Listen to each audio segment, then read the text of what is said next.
ప్రతి ఒక్కరు కూడా ప్రార్థన పూర్వకంగా దేవుని వాక్యాన్ని వినడానికి దేవుని సహాయాన్ని కోరుకుందాం. నాతో పాటు మీరందరూ ప్రార్థన విజ్ఞాపన చేద్దాం. కళ్ళు మూసుకున్నట్లయితే ప్రార్థన చేద్దాం. ప్రేమగల తండ్రి, మహోన్నతుడా, మీ ఉన్నతమైన ఘనమైన నామానికి స్తుతి స్తోత్రములు ఉన్నాయన. గతించిన కాలం అంతా కాపాడారు, నడిపించారు తండ్రి. ఈ వారమంతా మీ కృపతో నడిపించి మీ సన్నిధానంలో మరొకసారి తండ్రి అని పిలిచే భాగ్యాన్ని మా సంఘం అంతటికీ దయచేసిన విధానం బట్టి మీకు స్తోత్రములు ఉన్నాయన. ఇదిగోనైనా నీ మాటలు ఆలోచిస్తుండగా అల్పుడు నేను నన్ను, దీనుడు నేను నన్ను, తండ్రి జ్ఞానహీనుడు నేను నన్ను మీరు ఎన్నుకొని మీ వాక్యం ద్వారా నా ద్వారా మాట్లాడడానికి నాయన మీరు నన్ను మరుగుపరిచి మీరే తేటగా నీ పిల్లలతో మాట్లాడమని, మా ఆత్మీయ జీవితాలకు బలపరిచే మాటలు వినిపింపచేయమని, మీ పరిశుద్ధాత్మ సహాయంతో మీరే తోడై ఉండమని ప్రార్థిస్తూ సమస్తము మీ పాదపద్మలకు ఆరోపించుకుంటూ క్రీస్తు వారి బయట ఇచ్చిన ప్రార్థన మృతమాలకు వేడుకొచ్చున్నాము తండ్రి, ఆమేన్. ప్రియ దేవుని సంఘబిడ్డలారా, దేవుని కృపను బట్టి మనం అందరం కూడా దేవుని సంఘంలో చేరి ప్రతి వారము దేవుడు మనతో మాట్లాడుతున్న దేవుని మాటలు వింటూ మనం దేవుని స్తుతిస్తూ ముందుకు కొనసాగుతున్నాం. అయితే ఈరోజు ప్రపంచంకి ఎవరి గురించి బాగా అర్థం కాలేదు అని అనుకుంటే ఏమంటే పిల్లలు తల్లిదండ్రులను అడుగుతారు, తల్లిదండ్రుల గురించి పిల్లలకు కొంత అర్థం కాదేమో, లేకపోతే పిల్లల గురించి తల్లిదండ్రులకు కొంచెం అర్థం కాలేదేమో, లేకపోతే బంధువుల గురించి మరొకరికి అర్థం కాలేదేమో అనుకోవచ్చు. సరే, మనుషుల గురించి మనుషులకు అర్థం కాకపోయినా ఎంతో కొంత అర్థం చేసుకోవడానికి సమయం, ఆలోచన, లేకపోతే అర్థం చెప్పగలిగిన వారు ఉండొచ్చేమో. కానీ అయితే సమాజానికి ఇప్పటికీ కూడా అర్థం కాని ఒక విషయం ఏంటో తెలుసా? దేవుడు అర్థమయ్యాడంటరా? చెప్పండి. ప్రపంచానికి ఇప్పటికీ దేవుడు అర్థమయ్యాడంటరా? నిజంగా దేవుడు అర్థమయ్యాడు అని అనుకుంటే ఈనాటికి కూడా యేసుక్రీస్తును రక్షకునిగా అంగీకరించి యేసుక్రీస్తు నా దేవుడు అని ప్రపంచానికి చాటి చెప్తున్న వాళ్ళు కూడా కొంతమంది మళ్ళీ యేసుని గూర్చి కొన్ని సందర్భాల్లో ఆయన అసంపూర్ణుడు, లేకపోతే ఆయనకు కొన్ని లక్షణాలు లేవు, ఆయనకి ఇస్తేనే కానీ తీసుకోలేడు, ఇలాంటి కొన్ని మాటలను, కొన్ని వాక్య సంబంధమైన విషయాలు అర్థం చేసుకోలేక ఎందుకు ఇలా మాట్లాడుతున్నారో మీరు అర్థం చేసుకోవాలి. ఎందుకంటే దేవుడు పూర్తిగా వారికి అర్థం కాలే. దేవుడు అంటే అర్థం కాలే. ఒక మాట చూద్దాం. దేవుడు ఒకసారి దేవుడి గురించి మాట్లాడుతూ యోబు గ్రంథంలో 11వ అధ్యాయము 7వ వచనం నుంచి 9వ వచనం వరకు చూద్దాం. యోబు గ్రంథము 11వ అధ్యాయము 7 నుంచి 9వ వచనాల వరకు. దేవుని గూఢాంశములను నీవు తెలుసుకొనగలవా? సర్వశక్తులకు దేవుని గూర్చి నీకు పరిపూర్ణ జ్ఞానము కలుగునా? ఇక్కడ ఎవరు మాట్లాడుతున్నారంటే నయమానీతుడైన జోఫర్ అనే వ్యక్తి యోబు దగ్గరకు వచ్చి మాట్లాడుతున్నాడు. ఏమని? దేవుని గూఢాంశములను నీవు తెలుసుకొనగలవా అంటే దేవుని గురించే అర్థం కాలేదు మనిషికి. ఇంకో ఏం అర్థం కాసుకోవాలి? దేవుని గూఢాంశాలు. ఏమంటే నిజంగా దేవుని గురించి అర్థమైతే దేవుని గూఢాంశాలు ఏంటో అర్థమవుతాయి, అంతే కదా? నువ్వంటే ఏంటో తెలిస్తే, నీ గురించి ఇతరులకు అర్థమవుతే, నువ్వే పని చేస్తున్నావో ఇతరులకు అర్థమవుతుంది, అంతే కదా? అసలు నీ గురించే తెలీదు, నువ్వు చేసే పని గురించి వాళ్ళకి ఎలా తెలుస్తుంది కదా? దేవుడు అంటే ఎవరు అర్థమవుతే, అసలు దేవుడు అంటే అర్థం కాకే దేవునిలోనికి రావాలని చాలా వెనకబడిపోతున్నారు. సరే, దేవుడి గురించి అర్థమయ్యి దేవుడి గురించి చెబుతున్న వాళ్ళు కూడా ఇంత అనర్థంగా ప్రవర్తిస్తున్నారు, ఏంటో అర్థం కాలేని పరిస్థితి. అందుకే దేవుడు అంటున్నాడు, దేవుడు గూఢాంశములను నువ్వు జోఫర్ ద్వారా మాట్లాడుతున్నాడు యోబుతో. ఏమని? దేవుడి గూఢాంశాలు నువ్వు అర్థం చేసుకోగలవా, తెలుసుకోగలవా? అసలు దేవుడు అంటేనే అర్థం కాలేనప్పుడు దేవుడి గురించి గూఢాంశాలు ఏమర్థమవుతాయి? అసలు దేవుడు ఏవేటి అని ఆనందిస్తాడో తెలుసా? మనం అనుకుంటాం మొదటగా మనం పరిశుద్ధంగా జీవిస్తే దేవుడు ఆనందిస్తాడు, మంచిదే. మనం నీతిగా జీవిస్తే దేవుడు ఆనందిస్తాడు, కరెక్టే. మనం యథార్థవంతులుగా బ్రతికితే దేవుడు ఆనందిస్తాడు, కరెక్టే. అయితే వీటి యందు మాత్రమే ఆనందిస్తారని మాత్రమే అండం. ఒకసారి ఇర్మియా గ్రంథం చూద్దాం. ఇర్మియా గ్రంథము 9వ అధ్యాయము 23-24 వచనాలు చదువుదాం. ఇర్మియా గ్రంథము 9వ అధ్యాయము 23-24 వచనాలు. యెహోవా ఎలాగూ సెలవిచ్చుచున్నాడు, దేవుడే మాట్లాడుతున్నాడు. ఏమని? జ్ఞాని తన జ్ఞానమును బట్టి, సూర్యుడు తన శౌర్యమును బట్టి అతిశయింపకూడదు. ఎవరికైనా బలం ఉందా? నీ బలాన్ని బట్టి అతిశయింపకు. నాకు బలం ఉందిరా, ఇంత బలం. చాలా మంది చూడండి, తనకున్న బలాన్ని బట్టి, తనకున్న జ్ఞానాన్ని బట్టి ఏమనకూడదు, అతిశయింపకూడదు. ఒక ఆయన ఇంతకు ముందు ఒక వ్యక్తి ఉండేవాడు, అతనికి కాళ్ళు చేతులు పనిచేయవు. ఆయన ఒక గొప్ప సైంటిస్టు ప్రపంచంలో. ఆయన పేరేమైనా గుర్తుందా? ఆయన కాళ్ళు చేతులు పనిచేయవు ఆయనకి, శాస్త్రవేత్త. ఆయన ఏమన్నాడో తెలుసా? దేవుడు లేడు, ఏమి లేడు. ఏమన్నాడు? దేవుడు లేడు, ఏమి లేడు. అతని మాటలు అందరూ తీసుకున్నారు, చాలామంది విన్నారు, నిజమేనే అన్నారు. సరే, దేవుడు లేడని అన్న ఇతను, దేవుడు ఏమి చేయలేదు అని అన్న ఇతను దేవుడు ఇచ్చిన మరణంలోకి వెళ్ళిపోయాడు. అర్థమవుతుందా? అది దేన్ని బట్టి అతను సంతోషిస్తూ, దేన్ని బట్టి తనతో గొప్పగా ఎంచుకున్నాడో తెలుసా? తనకున్న జ్ఞానాన్ని బట్టి. ఆకాశ నక్షత్రాల గురించి, లేకపోతే సృష్టిలో ఉన్న ఆ కార్యాల గురించి అతను గొప్ప ఖగోళ శాస్త్రవేత్తగా పేరు పొందాడు. అయితే అతను ఉన్న జ్ఞానాన్ని బట్టి బ్రతికినప్పటికీ, అతనుకున్న జ్ఞానాతిశయాన్ని బట్టి అతిశయించినప్పటికీ దేవుడి గురించి అతను తెలుసుకోలేదు. ఏమైపోయాడు? దేవుడిచ్చిన తీర్మానంలో, దేవుడిచ్చిన ఆజ్ఞలో మాత్రమే వెళ్ళాల్సి వచ్చింది. లేదు నేను బ్రతుకుతాను, నా ఇష్టం అంటున్నట్టు బ్రతుకుతాను అనడానికి అవకాశం అతనికి లేదు. ఎక్కడికి వెళ్ళిపోయాడు? మరణంలోకి. అందుకే ఇక్కడ అంటున్నాడు, జ్ఞాని తన జ్ఞానమును బట్టి, సూర్యుడు తన శౌర్యమును బట్టి అతిశయింపకూడదు. ఎందుకు అతిశయింపకూడదు? అన్నీ ఆయన చేతిలో ఉన్నాయి. అన్నీ ఆయన చెబితేనే నడవాలి. దేవుడు చెబితేనే సమస్తము జరగాలి. కాదు అని మనం అనుకుంటున్నాం. లేదు, నా ఇష్టం అనుకున్నట్టుగా నేను చేస్తాను అనుకుంటున్నాం. అందుకే ఇక్కడ ఏమంటున్నాడు తెలుసా?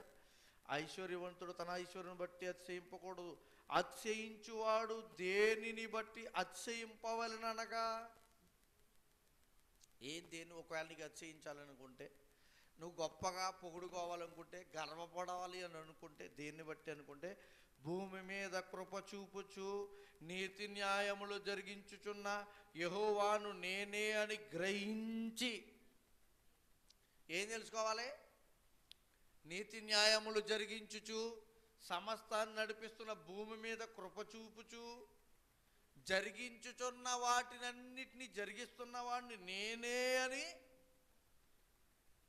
నేనే అని గ్రహించి నన్ను పరిశీలనగా తెలుసుకొనుటను బట్టియే అతిశయింపవలెను. ఎలా తెలుసుకోవాలి దేవుని గురించి? ఎలా తెలుసుకోవాలి దేవుని గురించి? ఇక్కడ చెప్తున్నాడు భక్తుడు. ఇర్మియా గారు ఏమని చెప్తున్నాడు? దేవుడు అంట నన్ను తెలుసుకోవడం పరిశీలనగా తెలుసుకోవాలంట. అంతే కదా? దేవుని గురించి అందుకనే తండ్రి, కుమార, పరిశుద్ధాత్మ గురించి ఈనాటికి ఒక సందిగ్ధమైన వాతావరణమే క్రైస్తవ ప్రపంచంలో ఉంది. అంతే కదా? కదండి. దేవుడు ఒక్కడేనా? ఒక్కడే. తండ్రి, కుమార, పరిశుద్ధాత్మలు ఉన్నారా? ఉన్నారు. మరి ముగ్గురు ఎలా? ఇవన్నిటిని గూర్చి అంట మనిషి ఏం చేయాలి? పరిశీలనగా తెలుసుకోవాలంటున్నాడు.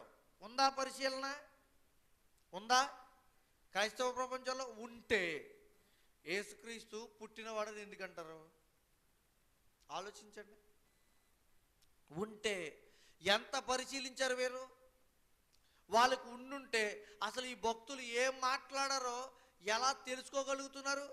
పరిశీలన ఉందంటారా? ఉందా? లేదండి. క్రైస్తవ ప్రపంచానికి ఏదో తండ్రి తండ్రి, కుమారుడు కుమారుడు, పరిశుద్ధాత్ముడు పరిశుద్ధాత్ముడు, అంతే.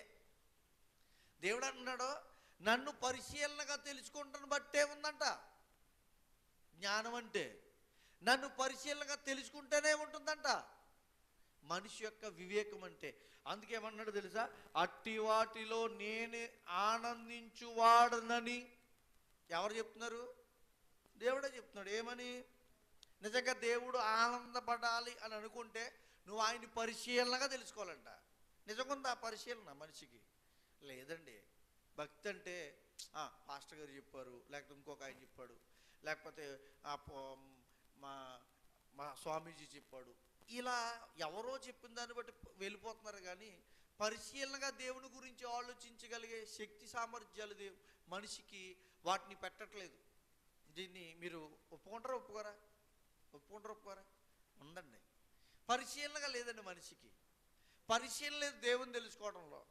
చూడండి, మనం దేవుడి గురించి పరిశీలనగా తెలుసుకుంటే దేవుడు ఎలా అర్థమవుతాడో తెలుసా? ఒకసారి యోహాను సువార్త, దేవుని గురించి అర్థమైతే మనకి ఏమొస్తుందో తెలుసా? యోహాను సువార్త 17వ అధ్యాయం 3వ వచనం చూద్దాం. యోహాను సువార్త, దేవుని గురించి అర్థమవుతే ఏముంటుందో తెలుసా? అద్వితీయ సత్యదేవుడమైన నిన్ను పంపిన యేసుక్రీస్తును ఎరుగుటయే నిత్య జీవం. ఏంటది? అద్వితీయ సత్యదేవుడమైన నిన్ను పంపిన ద్వితీయ సత్యదేవుడమైన నీవు పంపిన యేసుక్రీస్తును ఎరుగుటయే నిత్య జీవం. నిత్య జీవం అంటే ఏంటి? ఎక్కువ కాలం బ్రతకడం మనకు తెలిసింది. నిత్య జీవం అంటే ఎక్కువ కాలం బ్రతకడం మనకు తెలిసింది. ఇది ఒకటే కాదండి, దానికంటే ఉన్నతమైన స్థితి ఉంది. నిత్య జీవం అంటే ఏంటో తెలుసా? శాశ్వతమైన జీవం. అంతేకాదు అది ఎరగడం ఎలాగా? సహవాసం దేవునితో చేయడం. నిత్య జీవం అంటే ఏంటో తెలుసా? దేవునితో సహవాసం చేయడం, విధేయత చూపుతూ దేవుని మాటకు తలంచి దేవుని మాటను అంగీకరిస్తూ అలాగే ఆయన్ని గణపరుస్తూ సేవిస్తూ బ్రతకడం. ఇది నిత్య జీవం. ఈ నిత్య జీవంలో ఎవరుంటారో తెలుసా? దేవుడు మనతో ఉంటారు. అంటే అక్కడే అనుకుంటున్నారు మీరు, పరలోకమే అనుకుంటున్నారేమో. ఈ లోకంలో కూడా ఏమండి నిజమేనా? ఈ లోకంలో దేవుడు మనతో ఉంటాడా? ఉండగలడా? దేవుడు ఉండగలడా అండి? భూమి ఎలా ఉంది? గుండ్రంగా ఉంది. ఇప్పుడు మనం దేవుడిని అడుగుతున్నాం అనుకోండి, దేవుడికి ఉన్న శక్తి సామర్థ్యాలు మీరు అర్థం చేసుకోవాలంటే దేవుడు ఎలాంటి వాడు అంటే ఆయన ఎక్కడైనా ఉండగలిగిన శక్తి గలవాడు. ఉదాహరణకి అంటే మీరు ఎలా అనుకుంటారంటే, మనం ఏదో అంటే అప్పుడు పాత సినిమాలు ఇలాంటివి చూసిన ఆ ప్రభావాలు ఎలా ఉంటాయంటే, అంటే ఇక్కడ మాయమై అక్కడ ప్రత్యక్షం అవడం. మనకి ఇలా ఆలోచిస్తాం. దేవుడు మనం మనిషికి ఎలా అంటే, మనం పాత సినిమాలు చూసేవాళ్ళం కదా, ఇలా మాయమైపోయి ఇంకో చోట ప్రత్యక్షం అవడం. ఈ విధంగా కాదు దేవుడు అంటే. దేవుడు ఆ విధంగా కాదండి. ఆయనకున్న స్థితి ఎలాంటిదో తెలుసా? ఏమంటే ఆయన ఏమైనా చిన్నవాడా? అందుకే గత వారం మనం చదువుకున్నప్పుడు విన్నాం, ఆయన ఎలాంటి వాడు? మహాకాశాలు పట్టజాలని అంత గొప్పవాడైనా. ఆయన శక్తి ఎంత ఉంది చూడండి. ఆయన శక్తిని గురించి ఆలోచిస్తే, ఈ సృష్టిని పరిశీలిస్తే ఆయన శక్తి ఏంటో మీకు అర్థమవుద్ది. అంతేనా? ఒక్కసారి మంచం మీద లేవలేని స్థితిలో మనకుంటే దేవుడు అంటే అసలు థాట్ వచ్చేద్ది మనకి, ఆయన శక్తి ఎంత గొప్పదో. ఏమంటే నీరసం వచ్చి మంచం మీద పడుకుంటే మనంగానే మనం లేవలేమే. అప్పుడు నీకు అర్థం కావాలి, ఎవరో నిన్ను చేసిన దేవుడు ఎంత గొప్పోడు. నేను అనుకుంటున్నాను అప్పుడప్పుడు, నీరసాలు వస్తున్నాయంటే, అనారోగ్యాలు వస్తున్నాయంటే దేవుణ్ణి ఒక విధంగా గుర్తు చేయడానికి వస్తున్నాయేమో అనిపిస్తూ ఉంటుంది ఒక్కోసారి. అంటే మన శక్తి మనం అనుకుంటాం, మన బలం అనుకుంటుంది, అది నాకంటే గొప్పవాడు లేడు, నా శక్తి చాలా గొప్పది అని. ఒకసారి మంచం మీదకి వెళ్ళి అనారోగ్య పాలే మంచం మీద పడుకుని ఉంటే నీకు అర్థమవుద్ది, నీ శక్తి ఎన్నడూ ఎప్పుడు ఒకే విధంగా ఉండనిది అని కదా. ఒకసారి ఒక మాట చూద్దాం. ఎఫెసీయులకు రాసిన పత్రిక 4వ అధ్యాయం 17-18 వచనాలు చదువుదాం. ఎఫెసీయులకు రాసిన పత్రిక 4వ అధ్యాయము 17-18 వచనాలు చదువుదాం. కాబట్టి అన్యజనులు నడుచుకున్నట్లు మీరిక మీదట నడుచుకున్న వలదని ప్రభువునందు సాక్ష్యం ఇచ్చుచున్నాను. ఎందుకని? వాళ్ళు ఎలా నడుస్తున్నారు? దేవుడు ఉండి కూడా, దేవుడు తెలిసి కూడా, దేవుడి గురించి వినబడుతున్నా కూడా రాట్లే. ఎవరో దేవుడిని తెలియని వారు, వాళ్ళని ఏమన్నారు? అంజలు. వాళ్ళ వల్ల మీరు ఉండొద్దు. అయితే మనం ఎలా ఉండాలంట? వారైతే అంధకారమైన మనస్సు గలవారై తమ హృదయ కాఠిన్యము వలన తమలోనున్న అజ్ఞానం చేత దేవుని వలన కలుగు జీవములో నుండి వేరుపరచిన వారై తమ మనస్సునకు కలిగిన వ్యర్థతను అనుసరించి నడుచుకొనుచున్నారు. ఎవరి గురించి తెలియకుండా? దేవుని గురించి. ఎవరి గురించి ఆలోచించకుండా దేవుని గురించి. ఎవరి గురించి అర్థం కాలేదు, ఇంకా పరిశీలన లేదు దేవుని గురించి. మరి క్రైస్తవులకి ఉంది కదా దేవుని గురించి పరిశీలన, దేవుని గురించి అర్థం ఉంది కదా. మరి ఇక్కడికి వచ్చి కూడా ఎందుకు ఇలాంటి ఆలోచనలు కలిగి ఉంటున్నారు దేవుని విషయంలో? నేను రక్షించింది ఎవరు? దేవుడే. ఎవరైనా నేను రక్షించింది ఎవరండి? చెప్పండి. మనల్ని రక్షించింది ఎవరు? యేసుక్రీస్తు వారు. మరి ఆయన పుట్టినవాడు అన్నాం అనుకోండి, యేసుక్రీస్తు వారికి ఆది ఉందంటే ఇంకోటి ఏముంటుంది కదా. అలాంటప్పుడు అంతముండే ఆయన నిన్నెలా రక్షిస్తాడో? అంతం కలిగిన ఆయన నిన్నెలా రక్షించగలుగుతాడు? ఇదేం అర్థం కావటం తెలుసా? పరిశీలనగా తెలుసుకొనక పోవుట చేత ఏమవుతుందంటే భక్తులను పిలువబడుతున్నారు, సేవకులను పిలువబడుతున్నారు, నా సేవ ఎంత గొప్పది అని చెప్పుకోగలుగుతున్నారు. కానీ ఇంకా వారికి ఏం అర్థం కాలేదండి. పరిశీలనగా దేవుడు తెలుసుకోవట్లో అర్థం కాలే. బైబిలే కదా, చేతిలోనే ఇచ్చాడు కదా గ్రంథం, చదువుతున్నావు కదా, నువ్వు అనుకున్నట్టుగానే ఎందుకు ఆలోచిస్తున్నావు అని దేవుడు అడుగుతున్నాడండి. దేవుడు అనుకున్నట్టుగా నువ్వు ఎందుకు ఆలోచించట్లేదు? చూడండి, అందుకంటున్నాడు అనుభవ జ్ఞానక పూరకం ఉండాలి. పేతురు రాసిన 2వ పత్రిక 1వ అధ్యాయము 3వ వచనం చదువుదాం. పేతురు రాసిన 2వ పత్రిక 1వ అధ్యాయము 3వ వచనం. మహిమను బట్టి గుణాతిశయమును బట్టి మనలను పిలిచిన వాని గూర్చిన అనుభవ జ్ఞాన మూలముగా. ఎవరు పిలిచారు నిన్ను? ఎవరు పిలిచారయ్యా నిన్ను?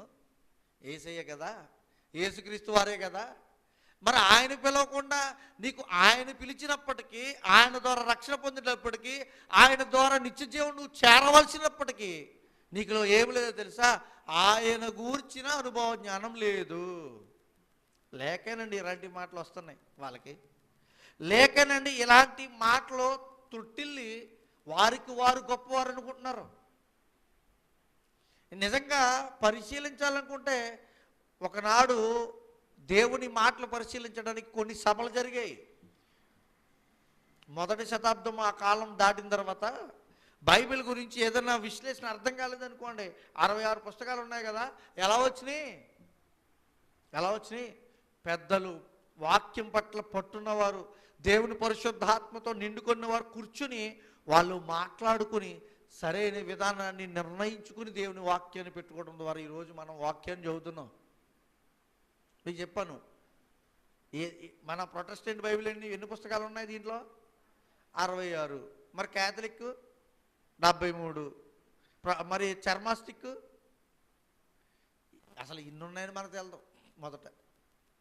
మొదట ఇన్ని బైబిళ్ళు ఉన్నాయి, 4 రకాల బైబిల్ ప్రాచుర్యంగా ప్రపంచంలో ఉన్నాయని మనకు తెలదు. మరి అవి తెలిసి వాటిలో ఉన్న వాటిని ఇక్కడెందుకు లేవు, ఇక్కడున్నవి ఎందుకు తీసివేయడం జరిగింది, అసలు వాటిలో ఉన్న సంగతులు ఏంటి, ఇవేం తెలియవు. అవన్నీ అర్థం కావాలంటే నీకు అసలు ఎవరు అర్థం కావాలి? దేవుడు అర్థం కావాలి, దేవుని మాట అర్థం కావాలి. అందుకే అంటున్నాడు ఏం తెలుసుకోవాలంట? తన మహిమను బట్టి గుణాతిశమును బట్టి మనల్ని పిలిచిన వాని గూర్చిన అనుభవ జ్ఞానం మూలముగా ఆయన దైవశక్తి. ఎంతటిదండి దేవుని శక్తి? యేసుక్రీస్తు వారికి ఉండే శక్తి అలాంటిది. ఒకరిస్తే పుచ్చుకునేది కాదు, ఇది తెలియట్లే. ఇంకా జీవమునకును భక్తికి కావాల్సిన వాటన్నిటినీ మనకు దయచేయుచున్నందున దేవుని గూర్చినట్టియు మన ప్రభు అయిన యేసుక్రీస్తు గూర్చినట్టియునైన అనుభవ జ్ఞానం వలన మీకు కృపయు సమాధానమును విస్తరించునుగాక. ఏం కావాలంటున్నాడమ్మా ఇక్కడ పేతురు గారు రాస్తూ సంఘానికి లేకపోతే అక్కడున్న వ్యక్తులకు రాస్తూ ఇక్కడ చెప్తున్నాడు ఏమని, మీకు అనుభవ జ్ఞానం ఉండాలి. పౌలు అక్కడ చెప్పలేదండి యేసుక్రీస్తు కూర్చున్న అనుభవ జ్ఞానం గురించి, పేతురు గారు చెప్పారు. పేతురు గారు ఒక్కరే కాదండి, అపోస్తులు అందరూ చెప్పారు. యేసుక్రీస్తు వారు ప్రకటించిందే ఆయన్నండి. ఎలా ప్రకటించారు? నిత్య దేవుడు అన్నట్టుగా చెప్పారు. లేకపోతే ఈరోజు మీరు మాట్లాడుతున్న కొంతమంది అనుకున్నట్టుగా కాదు, అంతేనా?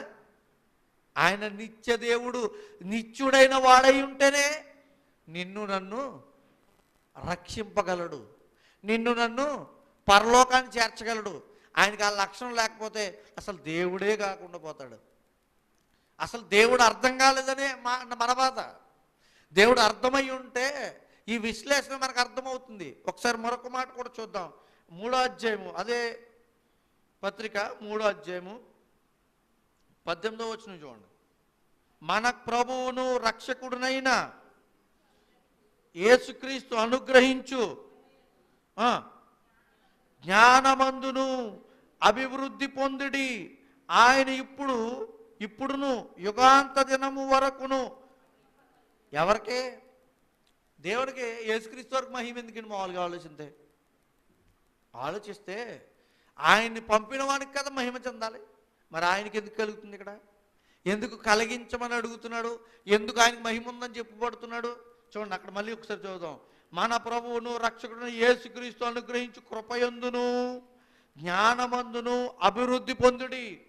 ఆయనకు ఇప్పుడును యుగాంతమందు వరకును మహిమ కలుగునుగాక. ఎందుకనంటే ఆయన దేవుడు. ఇది అర్థం కాక, ఈ దైవత్వం అర్థం కాక చాలామంది దేవుని వాక్యాన్ని వక్రీకరించుకుంటూ, అంటే ఎవరో ముందుగా చెప్పిన వారి మాటలను తీసుకుని ఇప్పుడు కూడా ఏం చేస్తున్నారంటే వాటినే ఫాలో అవుతూ, వాటిని వెంబడిస్తూ, వాటిని నిజమనుకుని వెళ్ళిపోతున్నారు. ఎప్పుడు కూడా వాక్యాన్ని ఒకరు చెప్పిన దాంతో బట్టి ఆలోచించుకుంటే మనకు అర్థం కాదండి.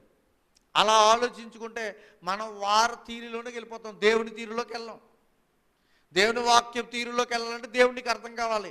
ఆయనకి ఎంత జ్ఞానం ఉంది. ఒకసారి ఆకాశ నక్షత్రాలు చూడండి, ఆయనకున్న జ్ఞానం అర్థమవుద్ది. ఒకసారి సమస్త సృష్టిని పరిశీలించండి, ఆయనకున్న జ్ఞానం అర్థమవుద్ది.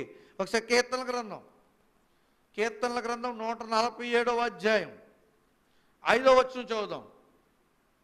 ఆయన జ్ఞానం గురించి చెబుతూ కీర్తనల గ్రంథం 147వ అధ్యాయం 5వ వచనం చదవండి. మన ప్రభువు గొప్పవాడును ఆయన అధిక శక్తి గలవాడు, ఆయన జ్ఞానమునకు మితి లేదు. మనం అనుకుంటాం నేను చాలా గొప్పని తెలుసా అంటాం. నీ గొప్ప ఎంత చెప్పండి? మన గొప్ప ఎంతండి? మనం మాత్రం గొప్పలు చెప్పుకుంటాం, కానీ మనల్ని రక్షణలోకి నడిపించిన దేవుని గొప్పతనం నీకు తెలియట్లే. అందుకంటున్నాడు, ఏమంటున్నాడు? మన ప్రభువు గొప్పవాడు, ఆయన అధిక శక్తి గలవాడు. ఎంత శక్తి ఉందండి ఆయనకి? ఎంత శక్తి ఉంది చెప్పండి? ఎంత శక్తి ఉంది? ఆయన శక్తిని గమనిస్తే, ఆయన శక్తిని ఆలోచిస్తేనే దేవుడు అంటే నీకు అర్థమైపోద్ది. శూన్యంలో భూమిని, సూర్యచంద్ర నక్షత్రాలను వేలాడదీసి నడిపిస్తున్న ఆయన శక్తి నీకు అర్థమైతే దేవుడు ఏంటో నీకు అర్థమవుతుంది. ఏమంటే ఇవన్నీ చేసింది యేసుక్రీస్తేనంటావు, మళ్ళీ ఏమంటావు? ఆయన పుట్టినవాడు అంటారు. ఇవన్నీ చేసింది ఆయనకేనండి, ఆయనేనండి, ఆయన ద్వారా కలిగిందని అంటారు. మళ్ళీ ఆయనకి నిత్యత్వం లేదన్నట్టుగా మాట్లాడతారు. ఎందుకంటే ఇలాంటి ఆలోచనలు వస్తున్నాయి? ఎందుకంటే ఇలాంటి పరిస్థితులు గుండా మానవ మెదడు కురించిపోతుంది, ఇలాంటి పరిస్థితులు ఉండిపోతుందంటే వాళ్ళకి అర్థం కానిది ఏంటో తెలుసా? దైవత్వం, దేవుడు అర్థం కాలే.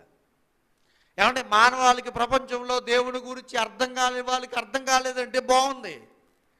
దేవుని రక్షణ గూర్చిన వాక్యాన్ని చేత పట్టుకుని దేవుడిచ్చిన గ్రంథాన్ని చేత పట్టుకుని చదువుతూ చెబుతూ నడుస్తున్న వారికి కూడా అర్థం కాలేదంటే ఎంత బాధాకరం ఈరోజు. ఆలోచించండి. బాధ కదండి, బాధ కదా.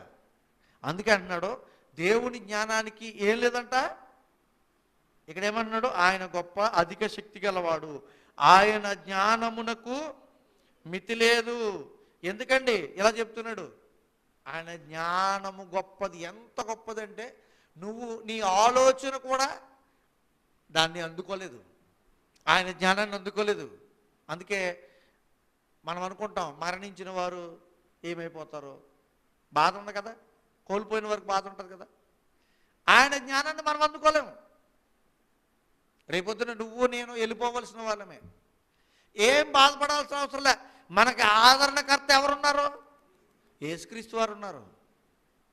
ఇంత జ్ఞానమును మనపై మన చేతిలో పెట్టి ఆ జ్ఞానాన్ని నువ్వు నేర్చుకోమని చెప్పి అసలు నువ్వేమంటున్నావు అంటే ఆయనే అసలు సరైన విషయాన్ని ఎంచుకోలేకపోతున్నాం దేవుని గురించి. ఏమంటే ఒకసారి మామూలుగా ఆలోచించండి, దేవుని గురించి పరిశీలించండి, వెతకండి, దేవుని అడగండి, ప్రార్థించండి. దేవా నువ్వు నాకు అర్థం కావాలి, ప్రార్థించండి. దేవా నువ్వు నాకు అర్థం చెయ్యాలి, నువ్వు చెప్పు నాకు ఎలా. కష్టమైన విషయాన్ని కూడా స్పష్టంగా చేయగలిగిన దేవుడు మన దేవుడు అండి. మీరేం మాత్రం ఆలోచించకూడదు దేవుని గురించి, ఆలోచన తప్పిపోకూడదు, ఆయన్ని వెతకాలంట. దేవుడు అంటున్నాడు ఆయన గురించి పరిశీలించే వారికి బట్టి. ఎవరైతే దేవుణ్ణి పరిశీలిస్తారో, ఎవరైతే దేవుని గురించి తెలుసుకోవడానికి ప్రయత్నం చేస్తారో వారిని బట్టి దేవుడు అంట ఏం చేస్తాడో చదివారు కదండి. మొదట ఇర్మియా గ్రంథం తీయండి ఒకసారి. ఇర్మియా గ్రంథం 9వ అధ్యాయం 23-24. ఇర్మియా గ్రంథం 9వ అధ్యాయం 23-24 వచనాలు.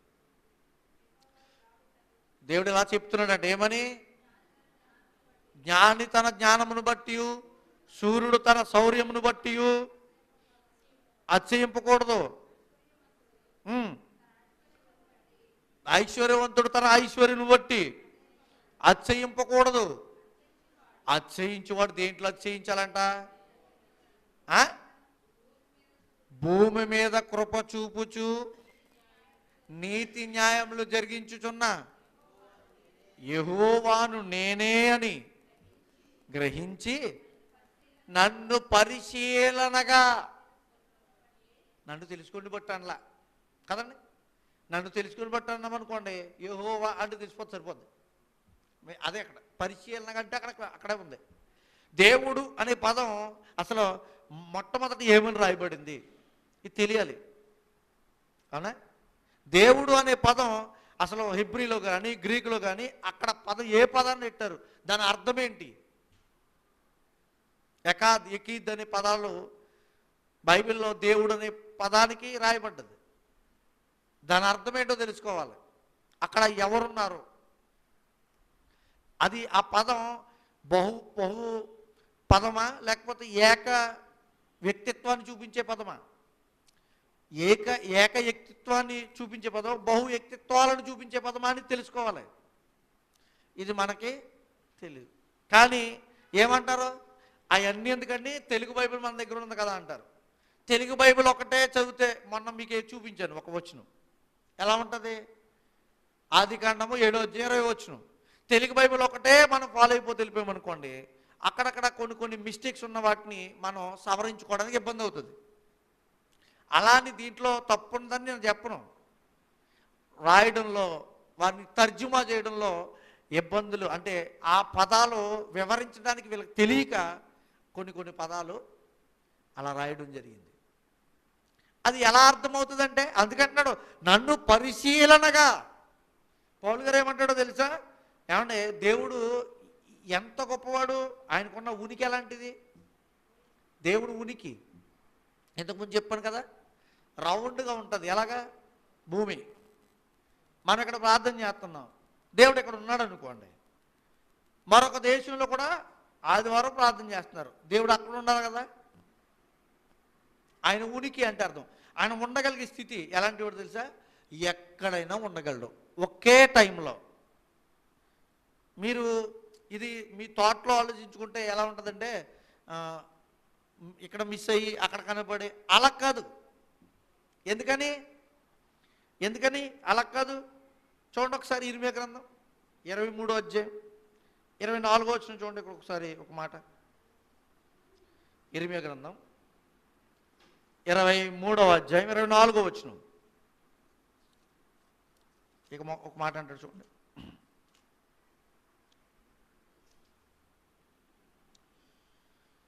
నేను మీ సమీపం నుండి దేవుడును మాత్రమేనా, దూరం నుండి దేవుడును కానా? యెహోవా సెలవిచ్చిన మాట ఏదనగా, నాకు కనబడకుండా రహస్య స్థలములలో దాగగలవాడెవడైనా ఉన్నాడా? కలడా? నేను భూమి ఆకాశం ఎందుంతట నున్నవాడును కానా? ఏంటి? దేవుడు ఎలాంటి వాడంట? భూమి మీద ఉండగలడు, ఇంకెక్కడ ఉండగలడు? ఆకాశాన్ని కూడా ఉండగలడంట. ఎలా ఉండగలడు ఆయన? మీరు వ్యక్తి రూపాన్ని పెట్టుకుని మన రూపాన్ని, మన మనిషి రూపాన్ని పెట్టుకుని చూడకండి. దేవుడు ఏమై ఉన్నాడో ఒకసారి యోహాను సువార్త 4వ అధ్యాయం 24వ వచనం. యోహాను సువార్త 4వ అధ్యాయము 24వ వచనం. దేవుడు ఏమై ఉన్నాడో? ఆత్మ అయి ఉన్నాడు. మనిషికి ఏముంది? ఆత్మ ఉంది, శరీరం ఉంది. ఈ శరీరంతో ఆలోచిస్తే నీకు అర్థం కాదు. ఈ శరీరాన్ని బట్టి దేవుడు కూడా ఇలాంటి కాళ్ళు చేతులు ఇలా ఆలోచించుకో, ఈ విధంగా ఆలోచించుకో. ఆయన ఎలా ఉన్నాడో? ఆత్మరూపిగా ఉన్నాడు. ఆయన ఆత్మగా ఉన్నాడు కాబట్టి ఎలా ఉండగలడు? ప్రపంచ భూమి మీద ఎక్కడైనా ఉండగలడు. గాలి ఎక్కడుందో చూపించండి. మనం కూర్చున్నాం, గాలి ఎక్కడుందో చూపించండి. ఉదాహరణకి ఒక చోట చూపించలేమే. మరి దేవుడు కూడా, ఆయనకున్న శక్తి అంత గొప్పది, ఆయన ఉనికి అంత గొప్పది, ఆయన ఉండగలిగే స్థితి అంత గొప్పది. మనకు అర్థం కావట్లే. మనం మనిషి రీతిగా ఆలోచిస్తే, మనిషి ఎలా ఆలోచిస్తాడో అలాగే ఆలోచించామనుకోండి, దేవుడు అర్థం కాడండి. ఈ మానవ మెదడుతో మాత్రమే ఆలోచించగలిగితే దేవుడు అర్థం కాదు. పరిశుద్ధాత్మ శక్తి కావాలి నీకు దేవుడు అర్థం కావాలంటే. అందుకే అంటున్నాడు, నేను ఆనందిస్తాడంట. ఎలా? పరిశీలనగా. ఇప్పుడు మనం పరిశీలనగా తెలుసుకోవాలా? మనం అందరము తెలుసుకోవాలండి. తెలుసుకుందామండి, ఇంకా తెలుసుకుందాం. ఎందుకంటే దేవుడు ఏదో కొంచెం అర్థమైపోయాడు, మనకు అర్థమైపోయాడు, నాకు అయిపోయింది అంత అనుకోవడానికి లేదు. అవునా? దేవుని గురించి అర్థం చేసుకోవాల్సిన విషయాలు ఇంకా ఎన్నో ఉన్నాయి. శాస్త్రవేత్తల దగ్గరికి వెళ్ళారనుకోండి, ఎన్ని నక్షత్రాల గురించి మీరు వివరణ తీసుకున్నారండి, ఎన్ని నక్షత్రాల గురించి చెప్పగలరండి అని అనుకోండి, వాళ్ళు కొన్ని చెప్తారు. మరి మిగతావే ఇంకా తెలుసుకోవాల్సి ఉందండి, అయిపోయిందా అని అడిగామనుకోండి శాస్త్రవేత్తల్ని, మీరు తెలుసుకోవాల్సింది అంతా సృష్టి గురించి అయిపోయిందంటే, లేదండి ఇంకా చాలా ఉందండి. అంత ఎందుకండి, సముద్రంలో జీవిస్తున్న చేపల గురించే ఇప్పటికీ ఎన్నో రకాల చేపల గురించి చెప్తారు. ఇప్పటికీ కూడా అప్పుడప్పుడు శాస్త్రవేత్తలు ఈ చేప కొత్త జాతి రకం అంటుంటారు. అంటే ఏమర్థం కాలేదు? ఇంకా సముద్రంలో ఉన్న చేపలే అర్థం కాలేదు. అంత ఎందుకండి, ఎప్పుడు చేతిలో ఉంటుంది. ఏంటది? Cell phone. ఫీచర్స్ అన్నీ తెలుసా మనకి? అన్నీ తెలుసా? చెప్పండి. అన్నీ తెలిసి ఈ సెల్ ఫోన్లో ఏమేమి ఫీచర్స్ ఉన్నాయో ఇంగ్లీష్ వచ్చిన వాళ్ళకి కూడా తెలుసా? తెలీదండి. దేవుడు ఇప్పుడు ఈ ఫోన్లో లేకపోతే ఇలాంటి చిన్న చిన్న విషయాల గురించే మనకి ఇన్ని తెలియకపోతే దేవుడి గురించి దాగి ఉంది ఎంత? దేవుని గురించి ఉన్నది ఇంకెంత? అందుకే అంటున్నాడు, మీరు దేవుని గురించి తెలుసుకోవాలి. అందుకే దేవుడు అంటున్నాడంట, దానిని బట్టి ఆనందిస్తాడంట. ఎవరైతే నన్ను వెతుకుతుంటారో, నన్నుగా ఎవరైతే నన్ను వెతుకుతూ నా గురించి తెలుసుకోవాలనుకుంటారో వారిని బట్టి ఆనందిస్తాడంట. అందుకే పౌలు గారు ఒక మాట అంటాడు చూడండి, దేవుడు ఎవరికి కూడా దూరంగా ఉండడు. 17వ అధ్యాయం అపోస్తలుల కార్యాలు 17వ అధ్యాయం 21వ వచనం 27వ వచనం క్షమించండి. అపోస్తలుల కార్యాలు 17వ అధ్యాయం 27వ వచనం చదవన్నమాట. మరియు యావత్ భూమి మీద కాపురముండుటకు ఆయన యొక్కని నుండి ప్రతి జాతి మనుషులను సృష్టించి వారు ఒకవేళ దేవునిని తడవలాడి కనుగొందురేమో అని. ఏమండే, దేవుడు ఎందుకు ఉంచాడంట మనల్ని? ఎలా వెతుక్కోవాలంట? తడవులాడి. గుడ్డివాడు కర్రలేదనుకోండి, ఎలా తడుముతాడు? చేతులతో తడుముతూ వెళ్తాడమా? కర్ర ఉందనుకోండి, చెక్ చేసుకుంటూ వెళ్తాడు. మనిషి అంట దేవుణ్ణి గుడ్డివాడుగా కాదు, కళ్ళుండి ఎలా చేయాలి? తడవులాడాలంట. దేవుని గురించి తడవులాడాలంట. మనం ప్రయత్నం చేయాలంట తెలుసుకోవడానికి. ప్రయత్నం చేస్తే తెలియడంటారా దేవుడు? చెప్పండి చెప్పండి. దేవుడి గురించి తెలిస్తే మనకు అర్థం కదా? అర్థమవుతాడు, అర్థం కదా? తెలుసుకోగలమంటారా? తెలుసుకోలేము మనం. ఒకసారి యేసుక్రీస్తు వారి గురించి చూడండి. ఆయన తెలుసుకోవడం ద్వారా ఏమొస్తుంది? కొలస్సీయుల రాసిన పత్రిక 1వ అధ్యాయం 9వ వచనం చూడండి. యేసుక్రీస్తు వారి గురించి ప్రత్యేకంగా ఇక్కడ మాట్లాడుతూ, కొలస్సీయుల రాసిన పత్రిక 1వ అధ్యాయం 9వ వచనం. అందుచేత వినిన నాట నుండి మేమును మీ నిమిత్తము ప్రార్థన చేయుట మానక మీరు సంపూర్ణ జ్ఞానమును ఆత్మ సంబంధమైన వివేకము గలవారును ఆయన చిత్తమును పూర్ణముగా గ్రహించువారు అయి ప్రతి సత్కార్యములో సఫలలగుచు దేవుని విషయమైన జ్ఞాన మందు అభివృద్ధి పొందుచు. అపోస్తలుడైన పౌలు గారు కూడా మాట్లాడుతున్నారు, దేవుని విషయమైన అభివృద్ధి జ్ఞానం అవసరం. అయితే యేసుక్రీస్తు వారి గురించి ఇంకెలాంటిదంటది? ఆత్మ సంబంధమైన వివేకము గలవారు. ఎవరి గురించి మాట్లాడుతున్నాడు ఈయన? ఇక్కడ ప్రత్యేకంగా ఈయన ఎవరి గురించి చెప్తున్నట్టు? యేసుక్రీస్తు వారి గురించి. మరి ఆయన గురించి వీళ్ళేమనుకున్నారు? కొంతమంది తక్కువ చేస్తున్నారు. తక్కువ చేయడము ఎక్కువ చేయడం మనం కదండి. దేవునిగా తెలుసుకోవడమే మనకు కావాలి కదా. అందుకే అంటున్నాడు. మరొక వచనం కూడా చూడండి. ఈ 2వ అధ్యాయము 2వ వచనంలో, అదే కొలస్సీయుల రాసిన పత్రిక 2వ అధ్యాయము 2వ వచనం. మీ కొరకును లవదీక వారి కొరకును శరీరరీతిగా నా ముఖము చూడని వారందరి కొరకును నేను ఎంతగా పోరాడుచున్నానో మీరు తెలుసుకుని కోరుచున్నాను.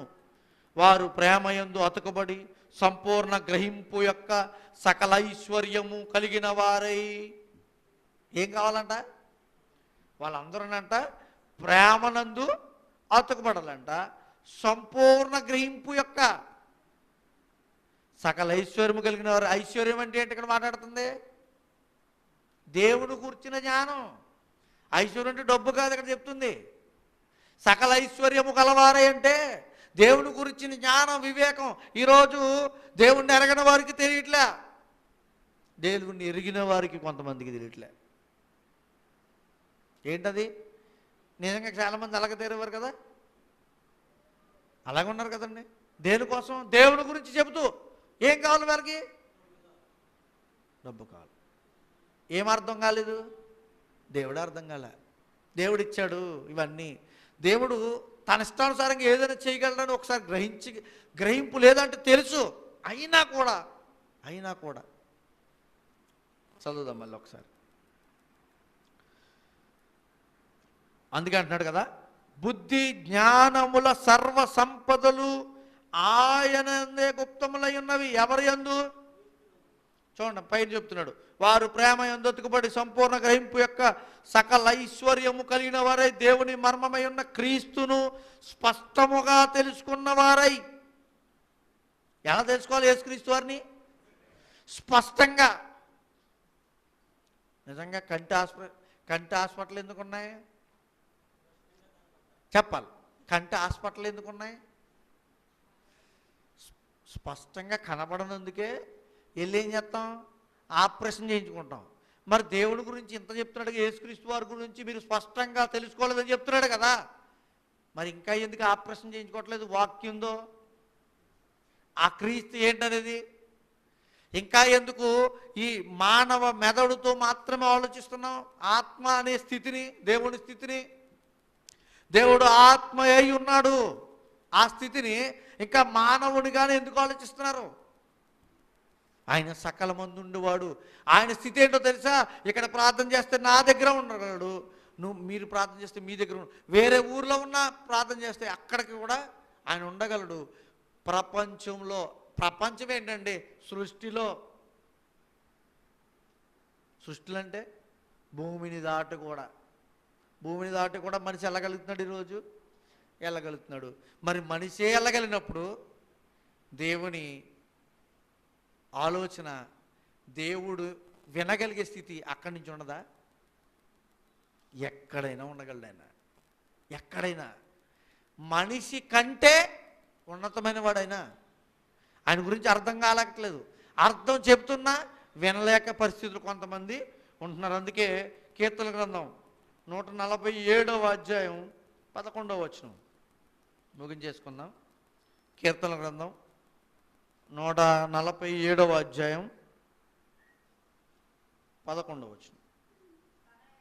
తన యందు భయభక్తులు గలవారి యందు, తన కృప కొరకు కనిపెట్టుకొని వారి యందు. ఏమండి, మనం ఏం చేయాలి తెలుసా?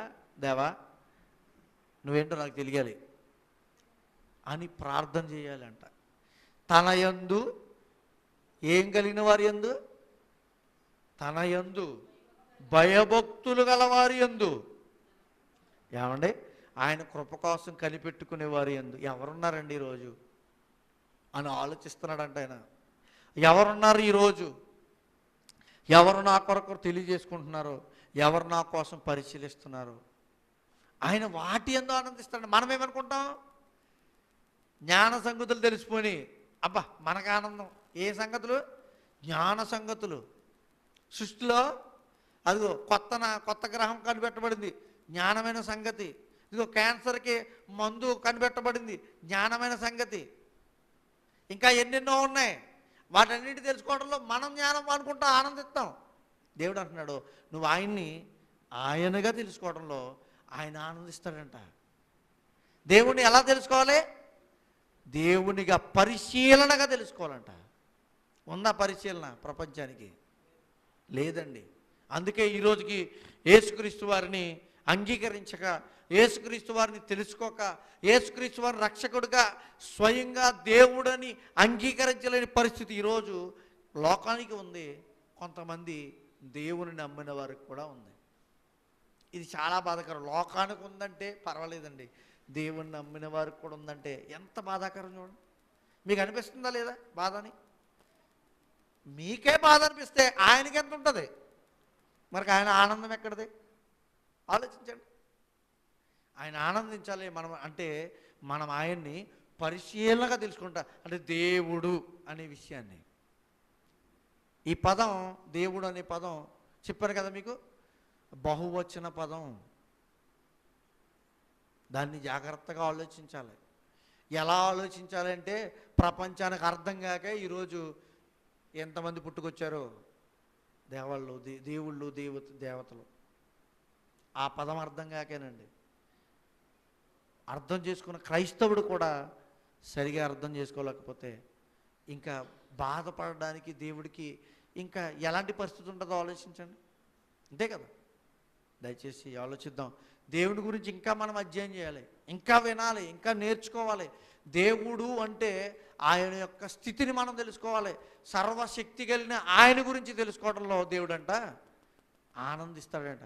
ఆయన్ని పరిశీలనగా తెలుసుకోవడంలో ఉంటే ఆనందిస్తాడంట. తెలుసుకుందాం, ప్రయత్నం చేస్తూ ఉందాం. ఇంకా ఏమన్నా ఇంకా అర్థం కాలేదంటే సమాజానికి మనకు అర్థమైంది, మనం చెబుతున్న సమాజానికి అర్థం కాలే. సమాజానికి అర్థమవుతున్నప్పుడు కొంతమందికి అర్థమయ్యి తప్పుగా దేవుని అర్థం చేసుకుని మరొక దారిలో వెళ్ళిపోతున్నారు. అందుకే బైబిల్లో ఒక మాట ఉంటుంది, వారి మనోనేత్రాలకు ఈ యొక్క సంబంధమైన దేవత వారి మనోనేత్రకు ఏం కలిగించిందంట? గుడ్డితనం కలిగించిందంట. ఎందుకు కలిగించాలి? వాళ్ళు వెతుకుతారా? పరిశీలిస్తారా లేదా? చదివిన దాన్ని చదివేసి ఇదిగో మరి ఇక్కడ కుమారుడు అని ఉంది, ఇక్కడ తండ్రి అని ఉంది, మరి ఇది ఎలా చెప్తారు? ఏం తెలియలేదు. ఔన్నత్యం, దేవుడికి ఉన్న ఔన్నత్యం తెలియలేదు, దేవుడికి ఉన్న స్థితి తెలియలేదు, దేవుడికి ఉన్న శక్తి సామర్థ్యాలు తెలియలేదు, ఆయనకున్న తత్వం అర్థం కాలే. తెలుసుకోవాలండి, ప్రయత్నం చేయాలి. అందుకే అంటున్నాడు, నన్ను ఎవరైతే పరిశీలనగా తెలుసుకుంటారో వారిని బట్టి నేను ఆనందిస్తాను. ఆనందిస్తారంటాడు దేవుడు. ఆయన ఆనందించేవారుగా మనం ఉండాలి, మనం పరిశీలించాలి దేవుణ్ణి. ఇంకా ఇంకా ఇంకా అర్థమైపోవడం అంటే పూర్తిగా ప్రపంచంలో ఎవరిని వెళ్ళి అడగండి, ఏ భక్తుడైనా, వివిధ మత భక్తులకి వెళ్ళి అడగండి, మీకు దేవుడు అర్థమయ్యాడంటే చెప్పే సమాధానం ఏముంటుంది తెలుసా? అర్థమయ్యాడు అంటారు కానీ వారికి పూర్తిగా అర్థం కాదు. వారి మనసుతో వారిని ఆలోచించుకోమంటే చెప్పేస్తారు. ఇంకా ఏదో ఒక డౌట్ ఉంటుంటుంది వాళ్ళకి. అది సంపూర్ణం కావాలంటే దేవుని దగ్గరికి రావాలి, నిజ దేవుని దగ్గరికి రావాలి. దేవుడు మనల్ని అలాంటి వారుగా, మనల్ని బలపరిచేవారుగా, ఇంకా విషయాలు దేవుణ్ణి మనకి నేర్పించేవారుగా, మన ఈ మట్టి మెదడుని ఆలోచింపచేసేవాడిగా ఉండాలని దేవుని కోరుతూ, మీరు కూడా అలాంటి ఆలోచనలు కలిగి దేవుణ్ణి అడుగుతూ బలపడాలని మీకు తెలియజేసుకుంటూ ఈ నా మాటలు ముగిస్తూ నన్ను ప్రార్థన చేసుకుందాం. ప్రేమగల తండ్రి, మహోన్నతుడా, కృపగల నాయన, దయగల తండ్రి, నిజంగా మిమ్మల్ని తెలుసుకున్నట్లులోనే నిత్య జీవమని నీ వాక్యం ద్వారా తెలియజేశారు. మీరు ఆనందించే విషయం కూడా నిన్ను బట్టి, మిమ్మల్ని తండ్రి పరిశీలనగా తెలుసుకోవడం బట్టి అని వాక్యం ద్వారా తెలియజేశారు. నేను మేము అలాంటి వారుగా మా జీవితాలను కొనసాగించే భాగ్యాన్ని దయచేయండి. వట్టి వారము నాయన, మట్టితో చేయబడిన వారము. మీ ఆత్మ సంబంధమైన విషయాలు ఈ మెదడు తెలుసుకోలేని పరిస్థితులు ఉంటాయి. వాటిని అర్థం చేసుకునే స్థితిని మాకు దయచేయండి. మీ ఆత్మ నడిపి మీ పరిశుద్ధాత్మ సహాయాన్ని దయచేయండి. విన్నా మేము అందరము నాయన వాటిని గ్రహిస్తూ, ఆలోచిస్తూ, తెలుసుకుంటూ, బలపడుతూ, మీలో స్థిరత్వం కలిగి నీ వాక్యాన్ని పట్ల అవగాహన, నాయన పరిశుద్ధమైన జీవితము, మీకు ఇష్టమైనట్టుగా బ్రతికే భాగ్యాన్ని, మిమ్మల్ని ఆనందింపచేసిపోయే స్థితిని మాకు దయచేయమని ప్రార్థిస్తూ ప్రాధేయపడుతూ తండ్రి, మమ్మల్ని మేము తగ్గించుకుంటూ మీ నామాన్ని హెచ్చిస్తూ, మరొకసారి మమ్మల్ని మేము తగ్గించుకుంటూ మీ నామాన్ని మాత్రమే హెచ్చిస్తూ యేసుక్రీస్తు వారు పాటించిన బ్రతమాలకు వేడుకొచ్చు ప్రాధేయపడుతున్నాను నా ప్రియ పరలోకపు తండ్రి. ఆమేన్. వందనాలు.